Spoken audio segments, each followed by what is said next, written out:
Well, we welcome you back to tonight's edition of In Conversation with myself, Inayat Wadi. And once again, the next hour, we will be focusing on a local issue. And this is the President of South Africa, Cyril Ramaphosa, who had met with the family of the late South African-born IDF soldier, Captain Daniel Perez. And the government had secretly helped secure and return his remains from Palestine, from Hamas in particular. We also know about the meeting that President Ramaphosa had with the parents of Daniel, Rabbi Doron, and Shelley Perez to express his condolences. Now, to unpack what this actually means, we are joined by Martin Jansen, who is the executive member of the Palestine Solidarity Campaign, the PSC, and also Paul Hendler, who is a South African Jewish activist, a writer, and a public commentator, and also a member of the PSC. Martin and Paul, to both of you, good evening, salaam alaikum, and welcome to the show. Shalom alaikum to you and the listeners and the viewers. Yes. Martin, let's begin with you. And, we've seen yesterday, obviously, social media abuzz with the meeting that President Cyril Ramaphosa had with the parents of Daniel Perez. And it has raised many a question. And one of the key questions that have been raised is, why is South Africa helping bring back an IDF soldier, considering that for a long time, many concerns and serious reservations have been expressed with regards to South Africans serving in the IDF? I must say that I'm not surprised at all, particularly, on the part of the President, Cyril Ramaphosa, and who he is and what he stands for and who he represents. This is not a new phenomenon of the president and the ANC government cozying up to the Zionists in South Africa. As I expressed on several occasions, the odd thing is that, we've been around as solidarity organizations for well over 20 years. We've made efforts to have ourselves heard on very, very important issues. The most recent one being the question of genocide and against Palestinians. And of course, as you mentioned, that there are many South African Zionists who are serving in the Israeli occupation forces who are participating in that genocide, clearly breaking international law, violating human rights, and committing extreme atrocities. And we've been wanting to get action on the part of the state, particularly the Hawks and the NPA, to prosecute many of these individuals. And up to today, nothing has been done. And many have been asking, why is that the case? And personally, I've been very, very clear that the president, the South African government, is in no way going to antagonize the local Zionists. And this is despite the case that they've taken up with the ICJ against Israel for committing genocide. And we need to understand and unpack why that is the case. And as I said, I think it's best expressed in the individual, the president, who's the head of government, and who he is. And first, he's a billionaire.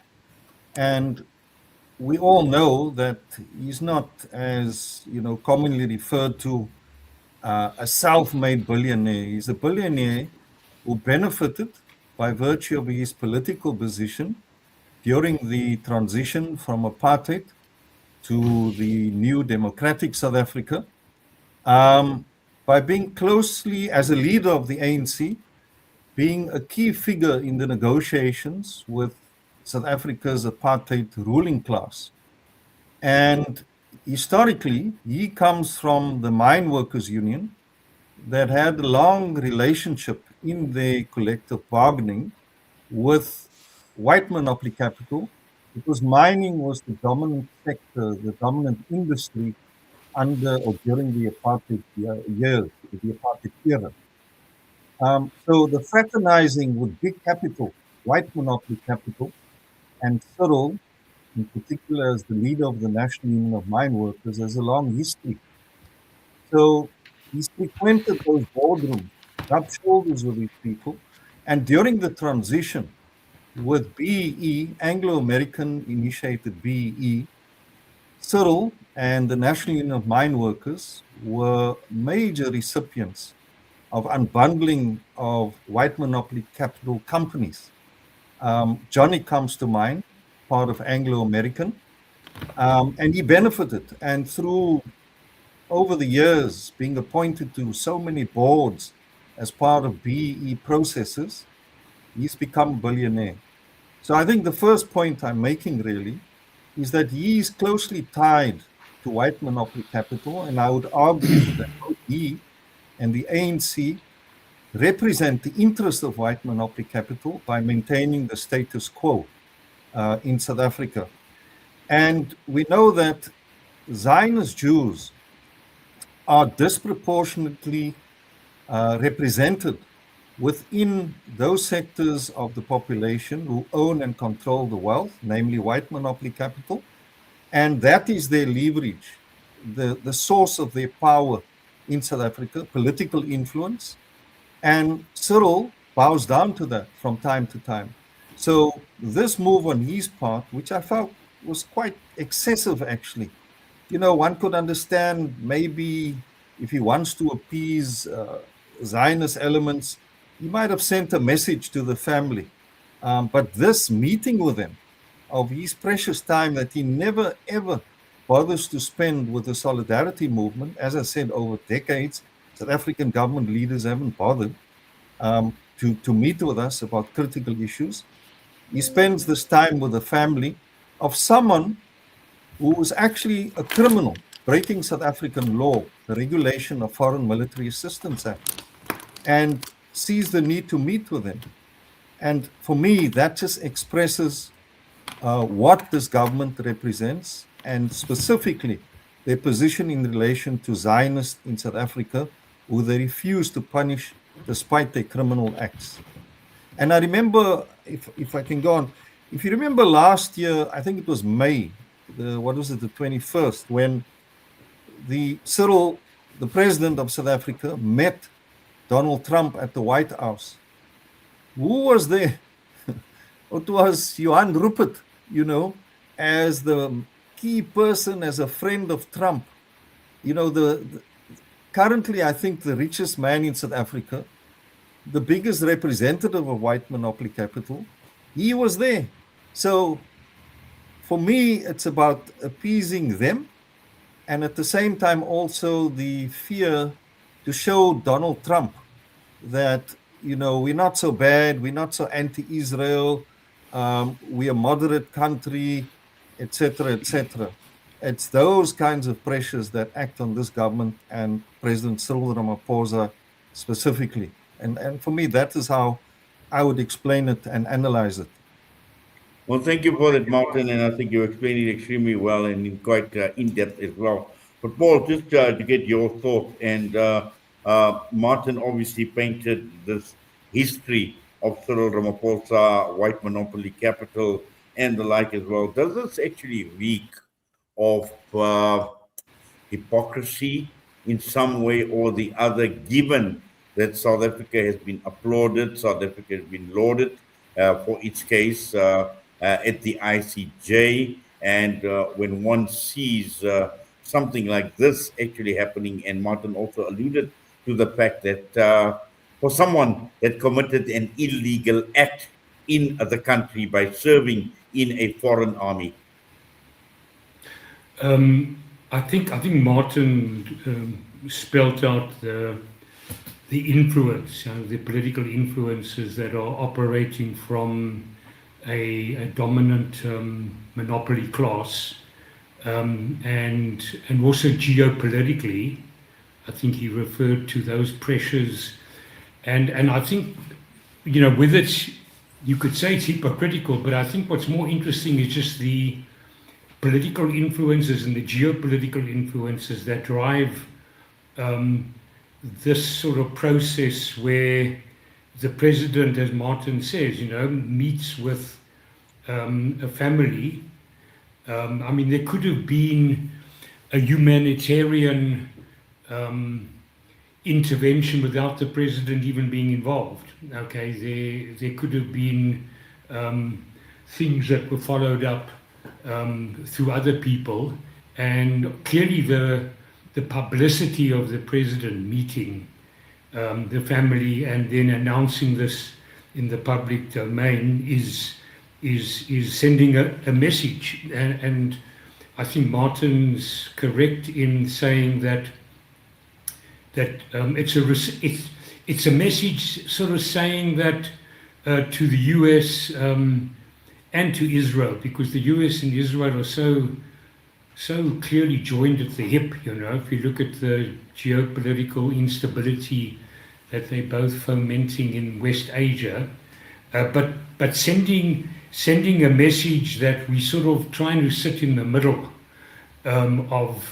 of these contending geopolitical forces. And I think it reflects the weakness of the South African government. I think it's fairly fragmented, as we know.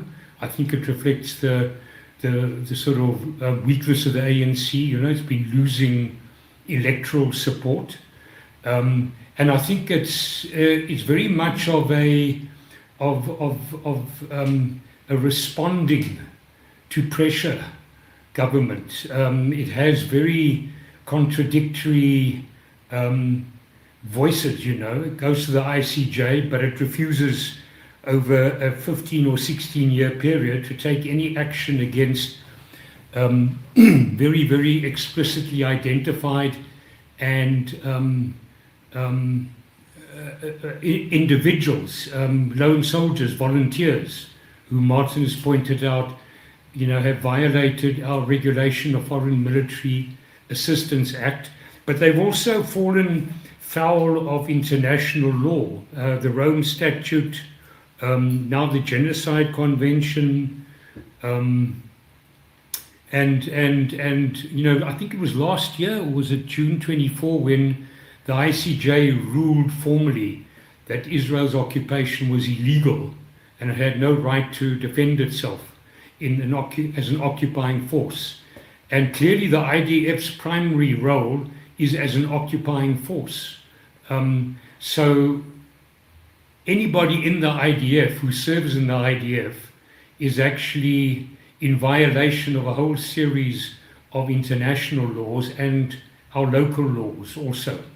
And the government has not taken any action on that through the petitions that were submitted to the NPA, and considerable detailed documents, making a prima facie case against about 53 identified individuals. And we know from a recent Access to Information Act petition in Israel from a human rights lawyer, by the IDF's own information, there are over 550 South African nationals currently serving in the IDF, and they are all in violation of the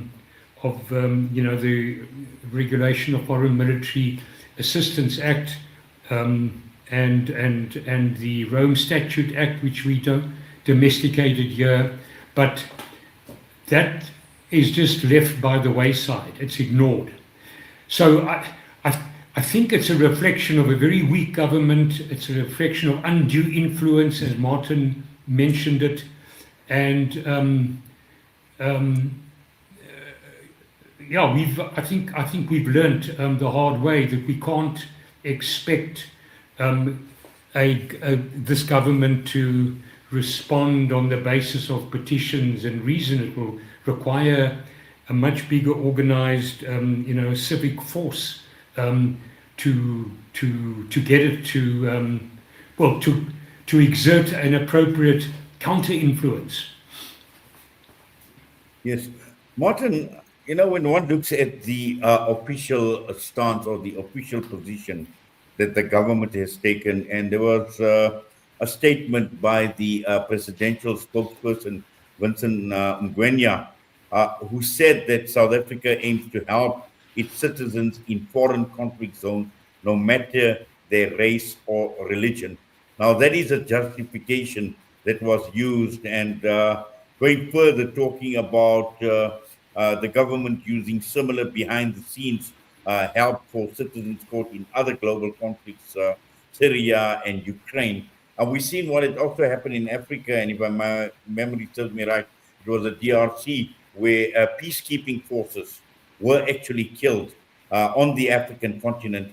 But we haven't seen the type of position that Cyril Ramaphosa had taken with the parents of Daniel Perez compared to many other people that may have been killed or were caught up in conflict zones around the world. And yet again, when I question the fact that does this reek of hypocrisy, does this reek of double standards?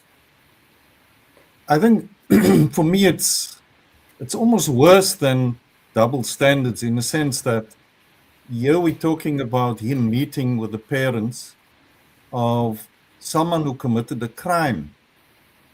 Now, if you let's take South Africans who commit crimes elsewhere in the world. If one thinks of people who are smuggling drugs, for example, which in a sense, if you consider what this character who was killed, what he did, the role he played, was a genocidal role as part of a military occupation of native Palestinian land, and in the process oppressing them, repressing them. That's quite an extreme crime.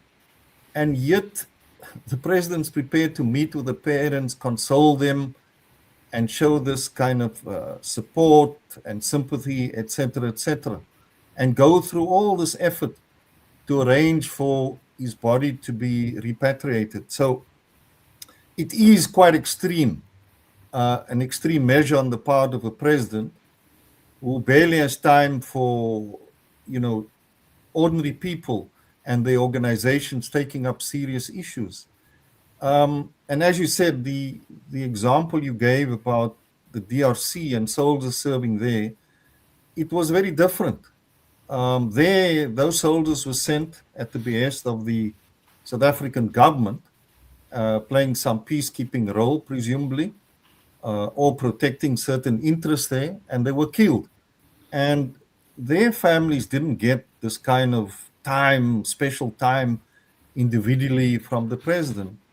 So it is quite extreme. And yeah, I just think highly problematic, and warrants all the criticism that should be coming from us as South Africans, and hopefully some of the political parties as well.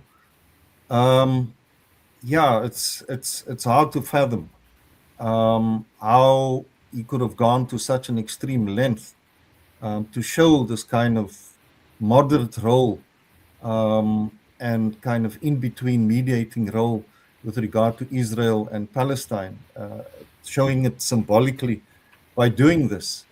I'm not too sure. Maybe it's got something to do with, as Paul said, the loss of electoral support, because recent polls showed an even bigger decline, I think 30-odd% now for the ANC nationally. And I'm sure that must have shocked the party and its leadership.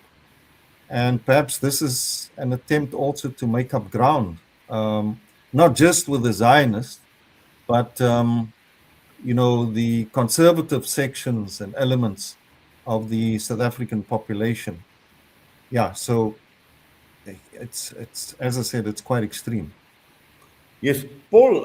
To what extent, was this meeting or this meeting that Ramaphosa had with the parents of Daniel Perez? To what extent is this meeting likely to reignite debate over South Africa's position? Because again, the question that has been asked is, can the government pursue Israel at the ICJ while helping the family of a South African-born man who served in the IOF? Well, I think the igniting of that debate I expect it will ignite the debate. I think it will come from the sort of side of the Palestine solidarity movement, because I think we have demonstrated that we also exert an influence on the narrative around the secular colonialism, the genocide, the apartheid system, in Israel, in West Asia. But what I also said earlier is that we've also don't have the type of influence on actual state structures, like in this case the NPA, and the whole question of the illegality of lone soldier volunteers to the Israel occupation force. We don't exert the type of influence on individuals in certain departments of government and state structures that the Zionist lobby in South Africa does. They can meet with the hawks and the police, for lunch, and they have a history, according to Mr. Perez, then president of the SA Zionist Federation. Shortly after the 7th of October, they have had business relationships with the president, Mr. Ramaphosa. And in fact, they were very upset about his sort of, in inverted commas, stabbing them in the back after all the efforts they had gone to in that regard. So it does show historically the influence that they've had, their political practices impacting directly on key decision makers in structures like the police and the NPA, which we don't have. But I think our power lies in the narrative, in the public domain, and I think part of what we're talking about tonight in the public domain is a sign of that. And it's clearly in the more alternative, independent side, but I think it will influence and impact to some extent in the mainstream media also, depending on our own sort of practices and our ability to get written pieces, published more broadly than the more alternative and independent media. Yes, So I think thank that- you for the yeah. call. Yes, and also Martin, we're going to go for a quick ad break. I'm going to put both of you on hold. We'll be back in a minute or two.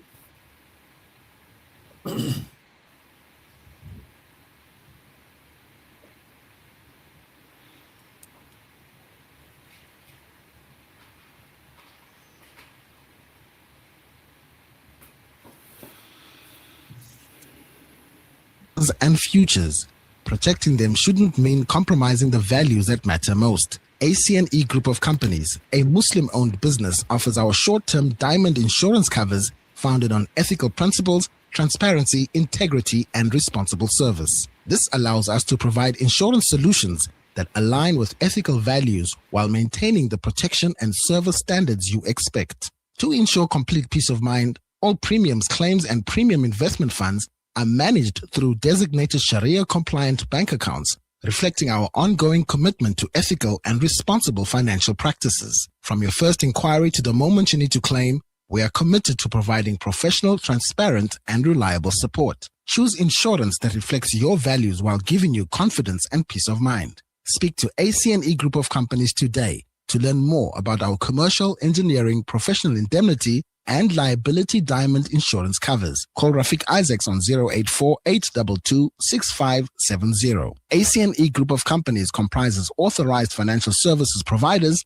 under FSP numbers 43281, 4553, and 45915. Products are underwritten by New National Assurance Company Limited, FSP number 2603. World-class financial services only at Sapphire Global, your financial partner. If you are looking for Islamic, Sharia, and ethical financial products, look no further. Sapphire Global offers a wide range of financial service offerings from short-term to life and investments. A full-service center with all financial requirements under one brand. Our highly skilled and experienced consultants are ready to help protect your financial future. Contact us on 041 001 0184 or visit our website on www.sapphireglobalfs.com. Sapphire Global is an authorized financial services provider. Hey Gulam, Yeah? did I return your lawnmower last month? No, bye, you didn't. Oh no. Now what'll I do? I wanted to borrow it again, man. With Rendry Jewelers, you won't have to borrow or lend because the prices are so well trimmed on all gold and diamond jewelry. Alternatively, we could remake your old jewelry into a brilliant new design. Visit Rendry Jewelers at 151 Stevens Lamini Road, Musgrave, Durban. Rendry Jewelers, the family name you can trust. There are over 200 million orphans globally. We can't help all of them, but what if we each helped just one? The Al Imdad Foundation now gives you an opportunity to help just one orphan from Syria or Palestine. For just 500 Rand per month, you can help safeguard the dignity of an orphan by assisting them with basic needs such as food, clothing, shelter, medical care, and attention. Our orphan sponsorship program allows you to track the progress of your orphan through regular feedback. Make a difference in the life of an orphan today. Visit alimdad.com or call 0861 786 243 for more information. Right now, in some of the most devastated parts of our world, places close to many of our hearts, Doctors Without Borders is delivering emergency medical care where no one else will. Your donation gives a child surgery, a family clean water, a community a fighting chance against disease. This is an opportunity to make your giving count where it's needed most. Visit msf.org.za/sadaqah, that's SADAQAH, and donate today. Doctors Without Borders, we go there. Listen to something fresh. Listen to Salam Media.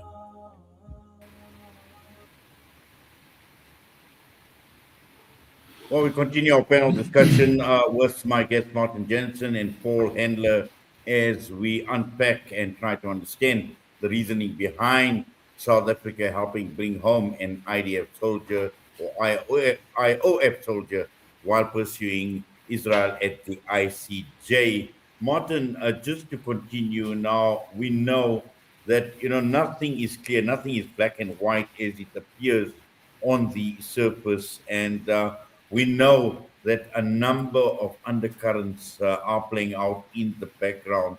And one of the comments I received before getting onto the show, asking the question, how do you read this development, and saying that the South African government is under pressure from regime change, from far-right migrant elements, and South Africa is buckling in. And is this possibly a case for justifying what Cyril Ramaphosa had done yesterday? I agree that there is the pressures that we referred to earlier. The pressure stemming mainly from the US, and of course, indirectly, its proxy force in Western Asia, which is Israel.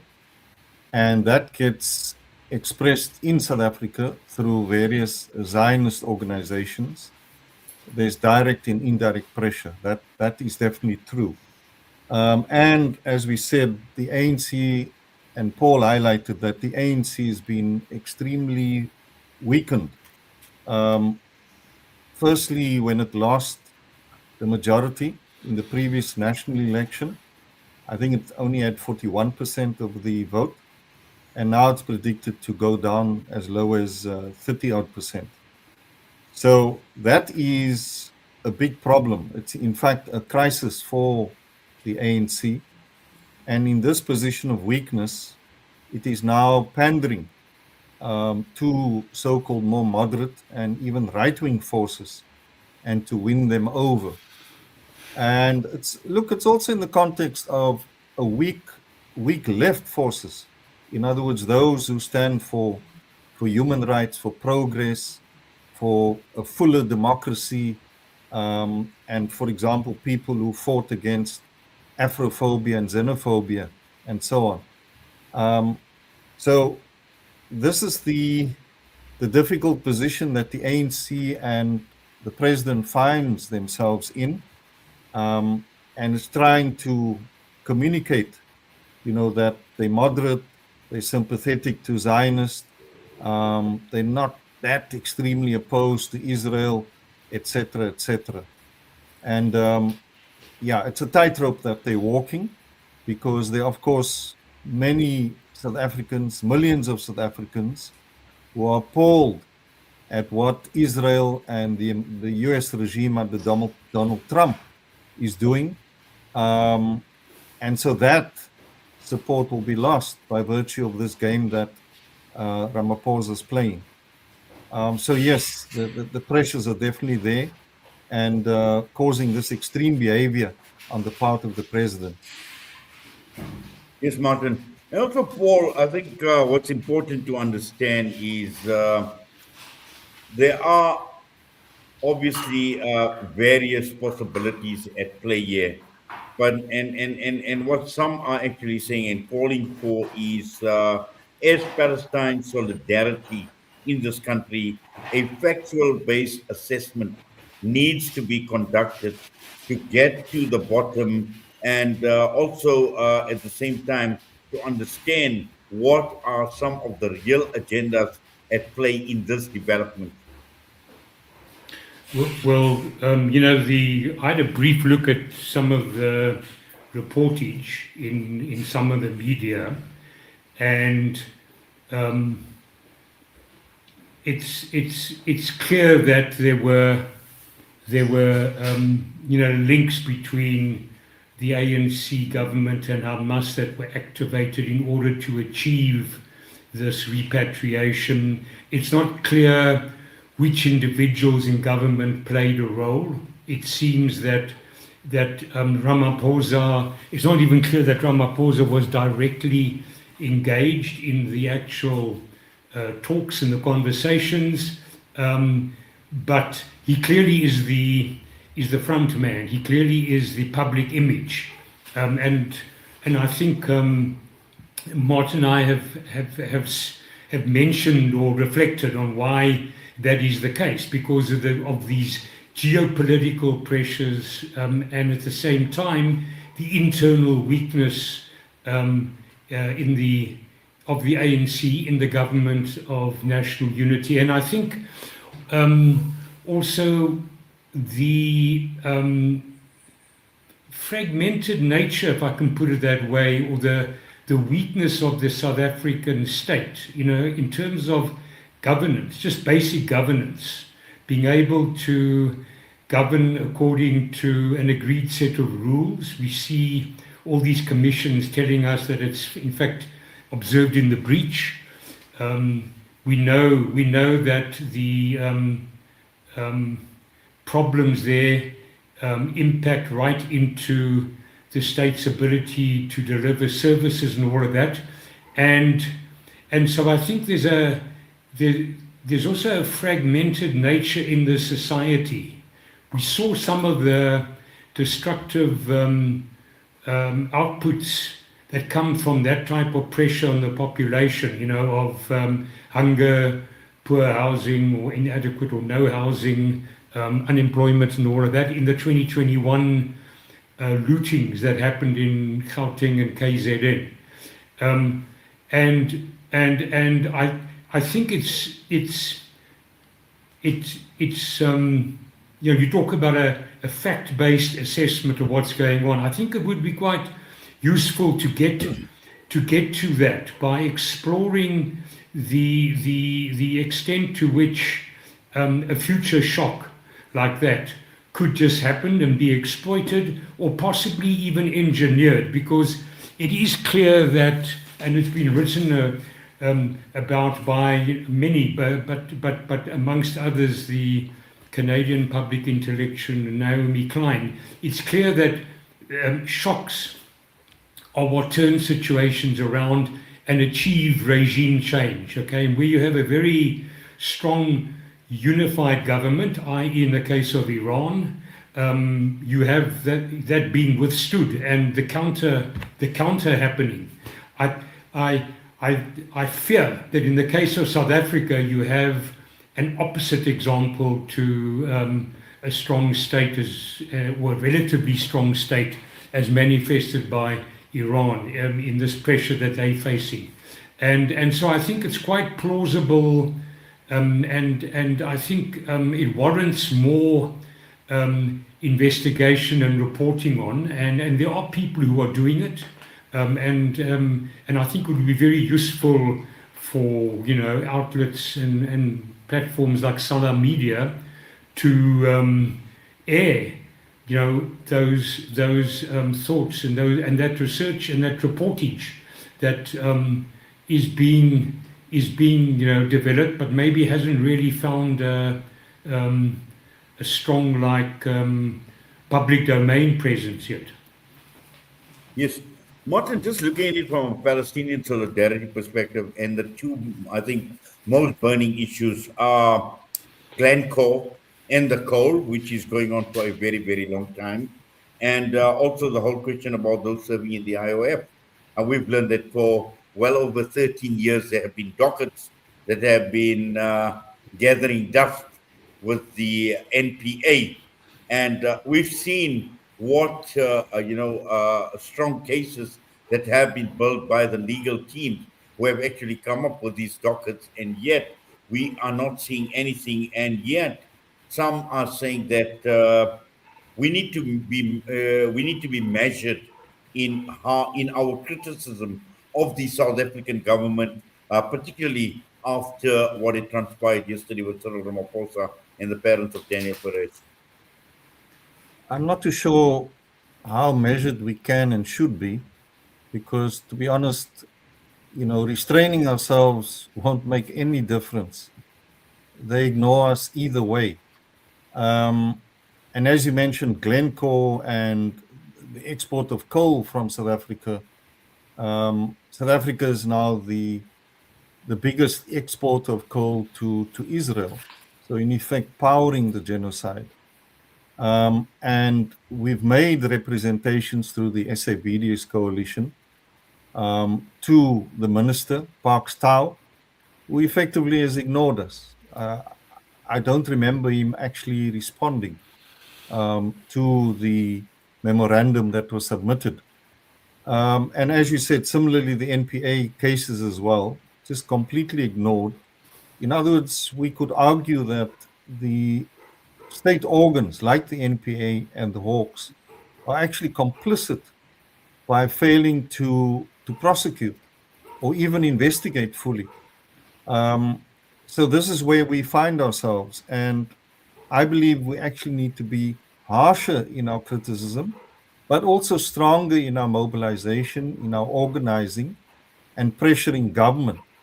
And I would like to see the day that we're able to mobilize thousands, hundreds of thousands to occupy at the union buildings where the center of political power resides in South Africa, and also to put pressure on all those embassies in Pretoria that are supporting Israel. Some, countries like the Saudi Arabia, and of course the US itself, Israeli embassy, etc. We should be marching to each one of them in our hundreds of thousands and pressurizing them and putting forward our demands, including to Egypt as well. And of course the Western countries, Germany, Britain especially.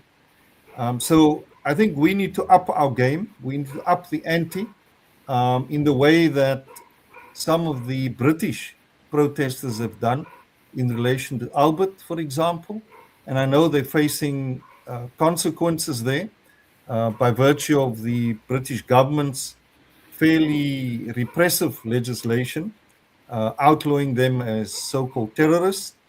But at the moment, we have at least the constitution and our rights intact in South Africa, and we should take full advantage of that to put pressure on the government of national unity and all those governments that are complicit in the genocide of the Palestinians. Yes, Martin. But also, Paul, just looking at where we are as government in South Africa, and we know that we have the GNU with the different ideologies.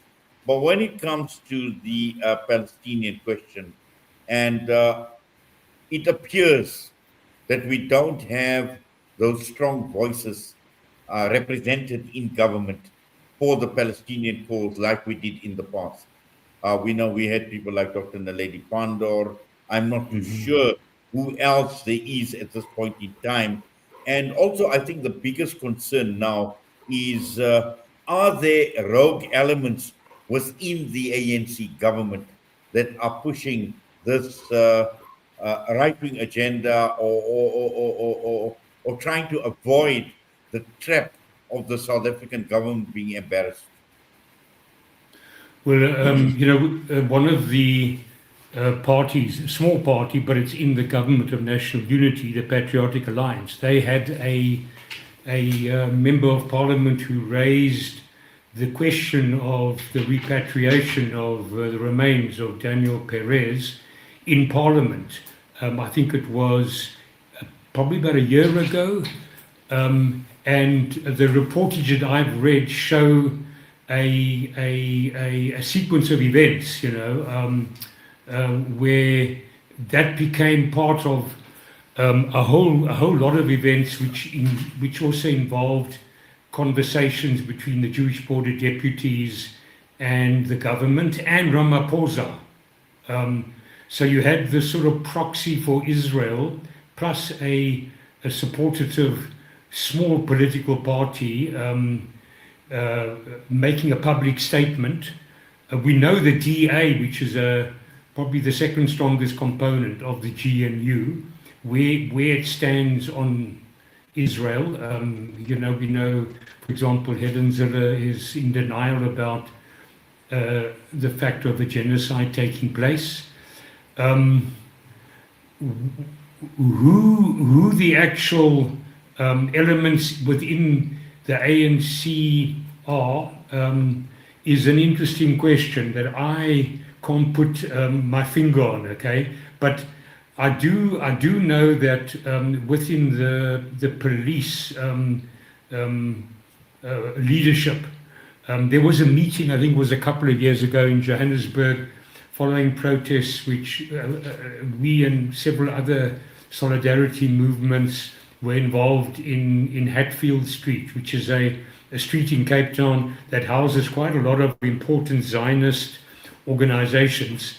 And they protested, you may remember, they protested about this being Judeo-phobic, and they also claimed with police connivance, I think, that there was an improvised explosive device thrown over the wall of the Holocaust and Genocide Center. And all this ended up in a meeting in Pretoria between the Jewish border deputies top brass and the police top brass, where they had lunch, and the lunch was kosher.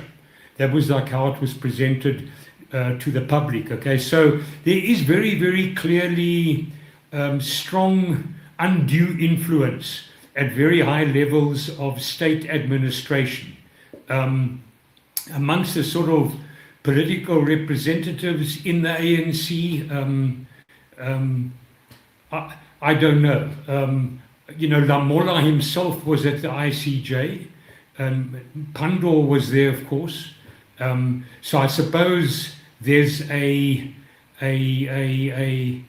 sort of a progressive sympathy in someone like Lamola, but he seemed to have been sidelined in this whole process, and Durko seems to have, from the reportage I read, to have been sidelined, and it's gone straight from the boss, the president. And I think, Martin's sort of, I think, had quite a good sort of analysis of his class interests, his background, where he comes from. Rowan Pelovan from the Zionist Federation 3 years ago corroborated that in terms of the business dealings. And so I think at a very high level in the presidency, there seems to be active collaboration on maintaining a go slow beyond a certain narrative, like the ICJ narrative, and keeping this image that we okay, don't push too many regime change over here. Maybe the hidden message is the regime is changing anyhow. Okay, it's actually changing electorally. It doesn't need a shock, but that's a bit of speculation on my part. But I do think the instability politically is a very real dynamic that is reflected in this sort of toing and froing and contradictory, seemingly hypocritical responses. Yes. And also, Martin, I think, early on when we spoke and when you initially spoke about the history with regard to Cyril Ramaphosa, and this is quite interesting because the South African Jewish Report also carries an article about Ramaphosa in May 25 after he met with Donald Trump. Apparently, the father of Daniel Perez had actually met with Ramaphosa in the United States of America. And also, when one looks at how this meeting had actually come about as well, facilitated by the likes of the South African Jewish Board of Deputies, who had been working, and this is open in the publication, where they've been working quietly behind the scenes to facilitate this face-to-face meeting between the father of Daniel Perez and Cyril Ramaphosa. Yeah,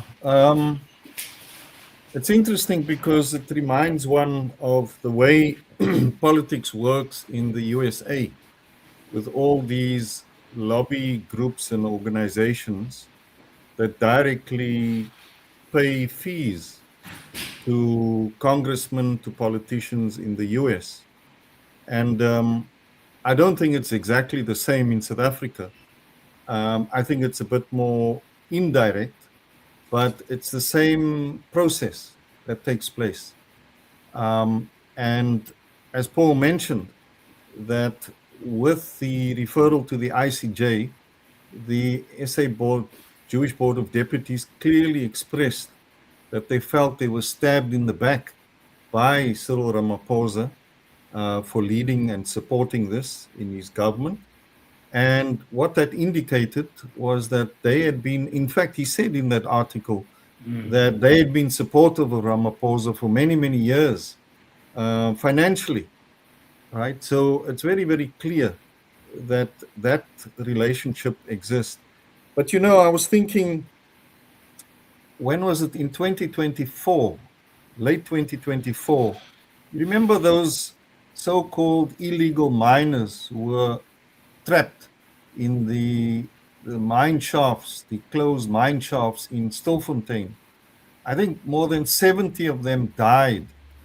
And one of the reasons why they died was precisely because the government, supported by the South African Police Service, refused to allow those miners to come out or to help them, to rescue them from that, and effectively starved more than 70 of them to death. Now, let's assume that what they were doing there was criminal, but doing no effective harm to anyone. It wasn't about participating in a genocide.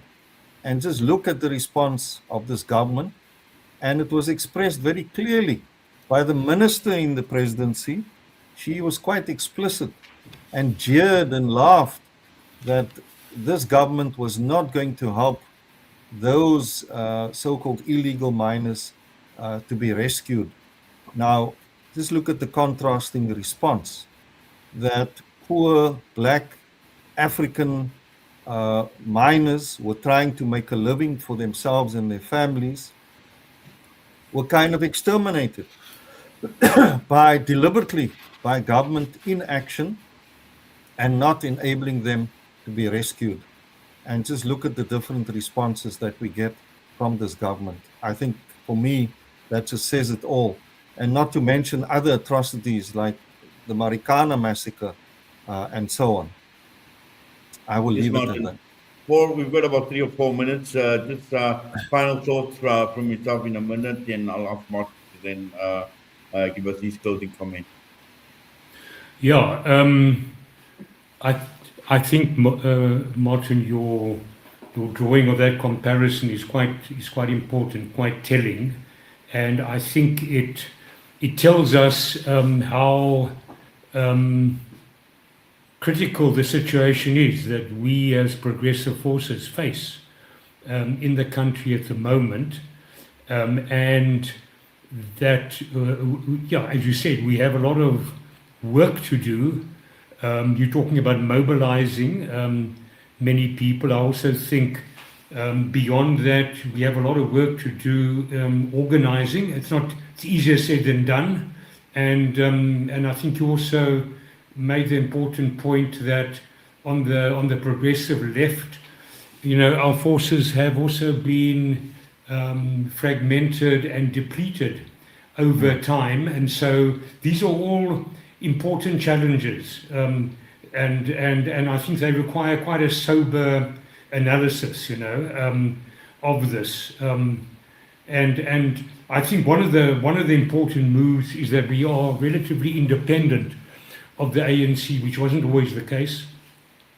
And I think independence is the basis for being able to develop a different analysis, an independent analysis, and to mobilize and organize independently. Thank you for that, Paul. Yes, Martin, final thoughts. No, I fully support Paul. We've got a lot of work to do.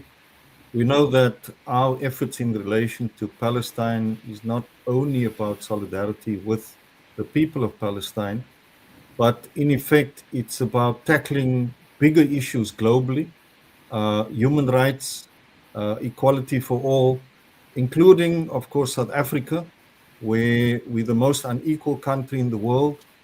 More than half the population suffers from extreme poverty. We know there's a jobs crisis, unemployment, etc. So there's a lot of work to be done. And of course, your media, Salam Media, and others have a very important role to play in terms of informing people and educating our people that we can't just be inactive and maybe just attend a march, etc.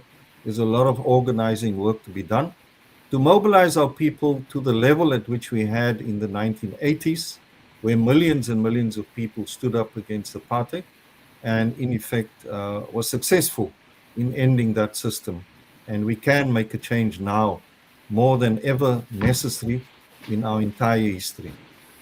Well, thank you. Thank you very much for that, Martin Jansen and also Paul Hendler. We do appreciate both of you taking time out with us right here on Salam Media. All the best to both of you. Thank you. Thank you, and likewise. Well, that brings us to the end of another edition of In Conversation with myself, Inayat Wadi, right here on this very cold Wednesday evening. Whatever you do, please stay warm. And until we meet again, from myself and the team here at Salam Media, Assalamu alaikum wa rahmatullahi wa barakatuh.